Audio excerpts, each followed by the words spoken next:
Okay, so we're doing our inverse trig practice using unit circle values. Okay, so we're just practicing finding values from the unit circle using the inverse trig function.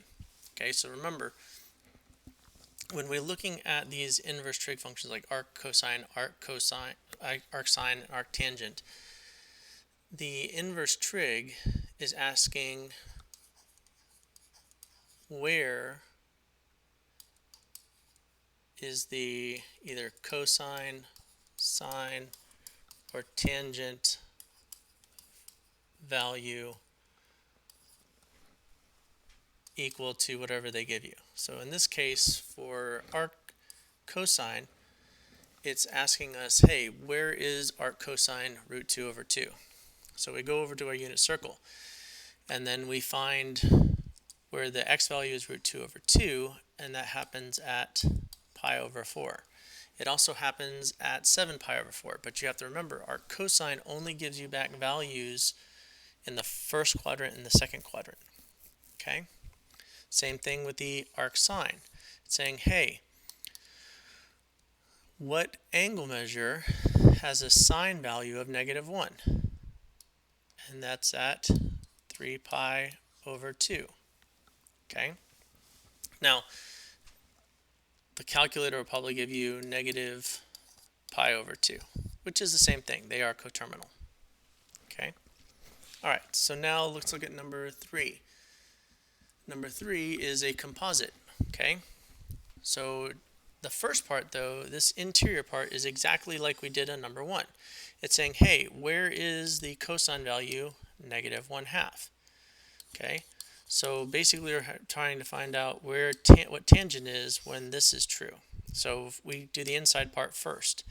So we go to the unit circle and we go, okay, -1/2, and the second quadrant is at 2 pi over 3. Okay, so now we got to find tangent at 2 pi over 3, which is negative square root of 3. And that's just coming from the unit circle.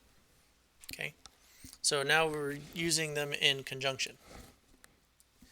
So number 4, arc cosine of +1/2. So this is going to be sine of some angle measure. And the angle measure we're looking for is where sine or cosine is 1/2. And that happens at pi over 3.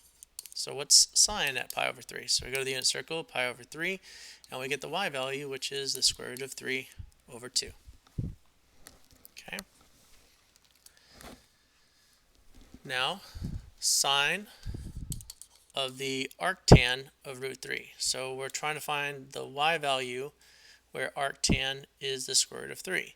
Now remember, arctan only gives us back first and fourth quadrant. So arctan in the first quadrant is root 3 at pi over 3,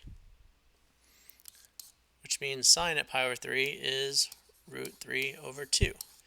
So look, number 4 and number 5 are basically the same problem. I'm asking you where the sine value is at pi over 3, but one I use the arc cosine and the other one I use the arc tangent. Okay? Number 6, a little bit different. Now, arc sine and sine are inverses of each other. Okay? But there's a problem. Normally it would be, oh, they're inverses of each other, my answer should be 3 pi over 4.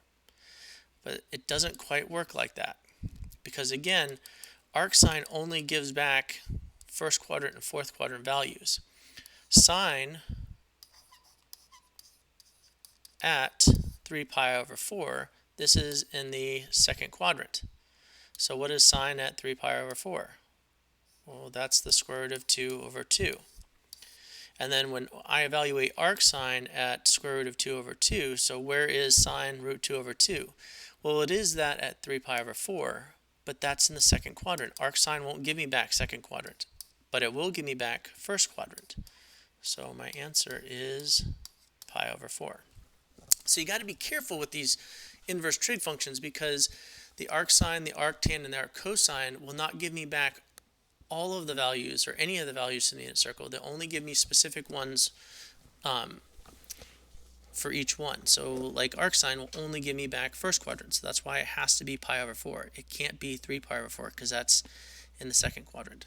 So be very, very careful when you're doing these that you're giving back the correct trig quadrant.